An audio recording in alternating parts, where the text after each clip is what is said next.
Hi everyone, good evening. शाम का समय, गर्मी प्रचंड है, लेकिन प्रचंड गर्मी में हम लोग जो टॉपिक पढ़ने वाले हैं उसका नाम क्या है? Valency.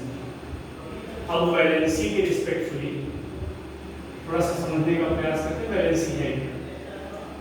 Valency is a Latin word. Latin word का मतलब क्या होता है कि ऐसा वर्ड जिसको डेड वर्ड कहते हैं। लैटिन वर्ड का मतलब ये भी होता है कि डेड वर्ड जो टाइम के साथ जिसके मीन्स बदले, ऐसे वर्ड को लैटिन वर्ड कहते हैं। मोस्ट ऑफ टाइम केमिस्ट्री और बायो के सेंस में अगर आप देखेंगे जो वर्ड मिलते हैं वो लैटिन या तो ग्रीक वर्ड मिलते हैं। तो लैटिन वर्ड वैलेंसिया जिसका मतलब होता है स्ट्रेंथ, पावर और कैपेसिटी। तो वर्ड क्या है? वैलेंसिया का मतलब स्ट्रेंथ, पावर और कैपेसिटी। इसका मतलब क्या है? Combining capacity of elements. किसी एलिमेंट्स के पास इतनी कैपेसिटी है कि और कितने एलिमेंट्स को अपने साथ जोड़ सकते। इसके लिए ये वर्ड फिट बैठता है, कंबाइनिंग कैपेसिटी ऑफ एलिमेंट्स। फिर और क्या कह सकते हैं? Each elements having combining capacity different but belong same group in the periodic table except few exception their valency are same. इस लाइन का मतलब ये है कि हर एलिमेंट्स की वैलेंसी डिफरेंट हो सकती है, लेकिन अगर वो एलिमेंट सेम ग्रुप में बिलोंग करता है इन द पीरियोडिक टेबल तो उसकी वैलेंसी चेंज नहीं होगी। लेकिन कुछ एक्सेप्शन है, अपवाद वहां पे। अभी उस अपवाद को थोड़ा समझ करेंगे। लेकिन आगे की लाइन में क्या होता है कि valency also suggest how many number of bonds. Valency ये भी बताने की कोशिश करता है कि एक एलिमेंट्स कितने बॉन्ड्स का फॉर्मेशन कर सकती है और कितने बॉन्ड्स का फॉर्मेशन कर सकती है।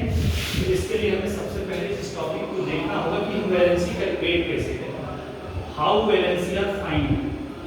That's very simple. बड़े आसानी से एक मेथड को हम यूटिलाइज करते हैं जिसको हम बोलते हैं IEC, electronic configuration. Electronic configuration की डेफिनेशन अगर हम निकाल के देखें क्या मिलता है? Distribution of electron in different cell और सबसेल। तो इसके अकॉर्डिंग सबसे पहला जो सेल हमको मिलता है उसको हम K cell, L cell, M cell and so on. But पहला एलिमेंट हमारे पास कौन सा? हाइड्रोजन। इसी की हम वैलेंसी फाइंड कर लेते हैं। इसका इलेक्ट्रॉन कितना है? 1। इसी को आउटर मोस्ट सेल मानेंगे, इसी को वैलेंस सेल भी कहते हैं। इसमें इलेक्ट्रॉन के नंबर्स कितने हैं? 8। सो दैट इसकी वैलेंसी कितनी आई? 1। लेकिन अगर हीलियम की बात करेंगे तो हीलियम यहाँ एक्सेप्शन का केस है क्योंकि ये न्यूट्रल गैस है और इसके साथ साथ इसको हम डुप्लेट केस भी कहते हैं। डुप्लेट केस के रिस्पेक्ट में इसके आउटर मोस्ट में 2 जो है अकॉर्डिंग टू इसी के अकॉर्डिंग क्या होना चाहिए? इसकी वैलेंसी 2 आनी चाहिए, लेकिन 2 नहीं आएगी। ये एक्सेप्शन है, थोड़ा सा इसको ध्यान रखना है। लिथियम के टर्म में क्या है भैया? 3 एटॉमिक नंबर 3 है। इसके इलेक्ट्रॉन को हमने डिस्ट्रीब्यूट कर दिया 2 और 1। तो 1 जो आया ये आउटर मोस्ट सेल है, इसकी वैलेंसी 1 हो जाएगी। बेरिलियम का हमने किया, इसकी वैलेंसी 2 हो जाएगी। बोरान का हमने 2 और 3 किया, इसकी वैलेंसी 3 हो जाएगी। कार्बन की किया तो 4। लेकिन अब इसी क्या हमें रुकना पड़ेगा क्योंकि इसके आगे नंबर अभी और हो सकते हैं, 5, 6, 7, 8 भी हो सकते हैं। If outer most cell having, अगर मान लीजिए ये नंबर हमको मिल रहा है वैलेंस सेल या आउटर मोस्ट सेल में नंबर ऑफ इलेक्ट्रॉन्स जो है 1, 2, 3, 4 है, तब ऐसी स्थिति में उसकी जो नंबर आए वही उसकी वैलेंसी होगी। लेकिन अगर ग्रेटर देन 4 हो जाए, नंबर 4 से ज्यादा हो जाए, तो फिर हमें अप्लाई करना पड़ेगा स्पेसिफिक फार्मूला। इसका नाम क्या है? क्या हम डिटरमाइन करते हैं 8 - n से। अब 8 - n हम पहले नाइट्रोजन को देखें। नाइट्रोजन का करेंगे 2 और 5। 8 हमने रख दिया अकॉर्डिंग टू फार्मूला और 5 जो रखा ये क्या है? वैलेंस सेल में इलेक्ट्रॉन के नंबर 5। 8 - 5 = 3। फिर ऑक्सीजन के रिस्पेक्ट में 2 and 6, 8 - 6 = 2। 2 and 7, 8 - 7 = 1। तो हमें क्या पता चला? नाइट्रोजन की वैलेंसी 3, ऑक्सीजन की वैलेंसी 2 और उसके साथ साथ फ्लोरीन की वैलेंसी 1। अब अगर हम इससे अगर निकालते हैं कि आउटर मोस्ट सेल से, तो आउटर मोस्ट सेल के रिस्पेक्ट में ये क्या हो जाएगा कि यहाँ पे कितना आ रहा है? अगर यहाँ 5 के हिसाब से 5 निकाले, 5 के हिसाब से 5 निकाले तो गलत हो जाएगा। तो हम फॉर्मूला लगाएंगे 8 - n।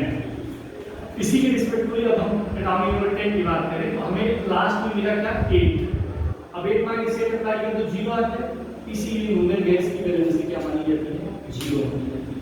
It means noble gas are inert, noble gas inert होते हैं, ये नाइदर इलेक्ट्रॉन गेन और नॉर डोनेट, न तो देते हैं इलेक्ट्रॉन न तो लेते हैं। इस वजह से बहुत विशेष कंडीशन में ये कोई कंपाउंड बनाते हैं, अदरवाइज ये किसी से रिएक्ट करते नहीं। ये मैंने लाइन में लिखा है to this noble gas having valency 0। आगे अब इसी यही कंडीशन जितने एलिमेंट्स हैं सब चाहते हैं कि यही कंडीशन सबको मिल जाए कि ना किसी से इलेक्ट्रॉन ले ना किसी के इलेक्ट्रॉन दे, वो भी नोबल गैस की तरह रिचर एलिमेंट्स बने रहें, धनात्मक प्रवृत्ति के बने रहें। तो इस केस में या तो उनको डुप्लीकेट होना पड़ेगा या तो फिर ऑक्टेट। ज्यादातर जो एलिमेंट्स होते हैं वो ऑक्टेट को रिच आउट करने की कोशिश करते हैं बाय लॉस और गेन।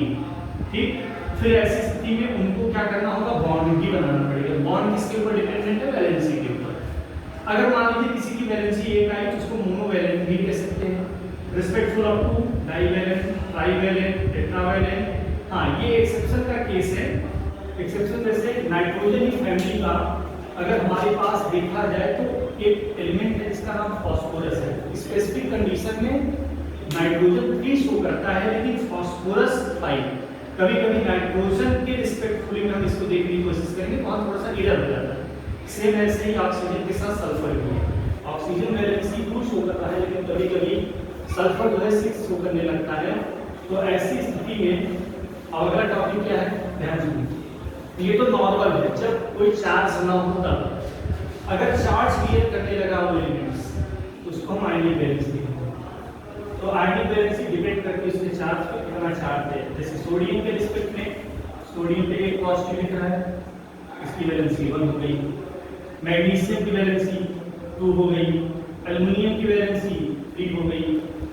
ऐसे ही हमारे पास कुछ मॉलिक्यूल्स के भी फॉर्म में है। Sulphate 2- valency 2, carbonate 2- valency 2। अगर इसी तरीके से PO4 3- हो, इसकी वैलेंसी 3 हो जाए। डिपेंड करता है कि वो कौन सा मॉलिक्यूल है। ऐसे ही एक और चीजों को पॉइंट आउट करते हैं कि कभी कभी कोवैलेंसी टर्म कहीं दिया होता है। कोवैलेंसी मतलब को का मतलब होता है साथ साथ, जहां पे दोनों एलिमेंट एक दूसरे को इलेक्ट्रॉन शेयर करते हैं, ना डोनेट ना तो एक्सेप्ट।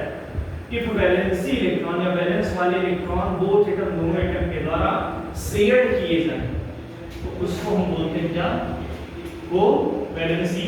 इसीलिए अब ये टॉपिक्स में देखो, कार्बन नेवर बियर 4 पॉजिटिव और 4 नेगेटिव। ना तो इसके ऊपर 4 प्लस होगा ना 4 को माइनस। क्यों नहीं होता, क्योंकि ये ना डोनेट की कंडीशन में है ना तो एक्सेप्ट की कंडीशन में। ये कंडीशन में किसके है, इसके पास जो 4 इलेक्ट्रॉन है उन चारों इलेक्ट्रॉनों को किसी दूसरे के साथ शेयर कर दे और शेयर करके बॉन्ड का फॉर्मेशन कर दे। इस वजह से ऐसी वैलेंसी को कोवैलेंसी के साथ साथ को-टेट्रावैलेंसी कह सकते हैं, क्योंकि ये को का सेंस क्या है, शेयर करना। टेट्रा मतलब 4, वैलेंसी मतलब इसके पास कैपेबिलिटी है 4 एलिमेंट्स या बॉन्ड बनाने की, अपने साथ जोड़ने की। तो ये इसका टॉपिक हो गया। बाकी डी और एफ ब्लॉक के जो एलिमेंट्स होते हैं, एसओपी में तो थोड़े बहुत नॉर्मली लिखते हैं। डी और एफ ब्लॉक के एलिमेंट्स होते हैं, उनकी जो वैलेंसी होती है डिपेंड करती है उनके कंपाउंड्स के ऊपर, वेरिएबल वैलेंसी शो करते हैं। इसके साथ साथ और जो इसमें वैलेंसी का कॉन्सेप्ट है, वैलेंसी के रिस्पेक्टफुल में अगर हम और भी चीज़ों को देखें तो थोड़ा सा और क्लैरिफाई कर सकते हैं। जैसे NH3 अमोनिया बना दिया, इसी के तरह में हमने PS3, कार्बन डाइऑक्साइड, ऐसे ढेर मॉलिक्यूल, ढेर सारे मॉलिक्यूल हैं जिनको हम वैलेंसी के कॉन्सेप्ट से आसानी समझ सकते हैं। ये जो टॉपिक था ये टोटली किसी स्टैंडर्ड की वैलेंसी में आसानी से हम समझ सकते हैं, एकदम इजी लैंग्वेज में। बहुत ज़्यादा इसमें उलझने की जरूरत नहीं। वैलेंसी तो सिंपल सा कॉन्सेप्ट है, हाँ, लेकिन वैलेंसी का अगर कॉन्सेप्ट क्लियर है तो केमिकल बैलेंसिंग या फार्मूला मेकिंग, फार्मूला बनाने की, ये सब सारी चीज़ें हैं, ये आसानी से कोई भी स्टूडेंट बहुत सिंपल वे में, सिंपली तरीके से कर सकता है। तो अगर आपको वीडियो अच्छा लगता है तो फिर आगे की कहानी आपके ऊपर डिपेंड करती है। लाइक करेंगे, दोस्तों को शेयर करेंगे, बताएंगे कि इस चैनल पे बड़ा अच्छा वैलेंसी का कॉन्सेप्ट अप्लाई किया गया और उसको जाकर फिर सब्सक्राइब करें। That's all.